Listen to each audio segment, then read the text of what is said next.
మిత్రులందరికీ సంక్రాంతి శుభాకాంక్షలు. నమస్తే మిత్రులారా, నా పేరు శశి. చాలామంది నేటి యువత అందరూ జుట్టు ఊడిపోవడం పెద్ద ప్రధాన సమస్య ఎదుర్కొంటున్నారు. చాలామంది హెయిర్ ప్లాంటేషన్ డాక్టర్ని కలిసి వేల రూపాయలు తగలేసుకుంటున్నారు. నేను విషయం చెప్పనా, నేను వెస్టేజ్ ప్రొడక్ట్స్ యూజ్ చేస్తున్నాను చాలా రోజుల నుంచి.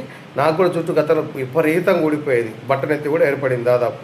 నేను రెగ్యులర్గా hair serum, hair oil, shampoo use చేయడం వల్ల చాలా వరకు ఊడిపోకుండా జుట్టు కాపాడుకోగలిగాను. తిరిగి రీగ్రోత్ కూడా చేసుకున్నాను. అయితే నేను హెయిర్ ప్లాంటేషన్ డాక్టర్లను వాళ్ళని కలిసినప్పుడు వేల రూపాయలు డబ్బులు ఖర్చు చేశాను. కానీ వెస్టేజ్ సంస్థలో దొరికే hair oil, hair serum, multivitamin plus shampoos use చేశాను. చాలా తక్కువ ఖర్చు వచ్చింది. నాకు నెలకు జస్ట్ మహా అయితే 1000 వచ్చింది. 3 నెలలు వాడితే నేను కోల్పోయిన జుట్టు తిరిగి పొందాను. చాలామంది యువతలు తెలవక డబ్బులు వేస్ట్ చేస్తున్నారు. వెస్టేజ్లో దొరికే hair oil, hair సిరము, shampoos use చేసి కోల్పోయిన జుట్టు తిరిగి పొందవచ్చు.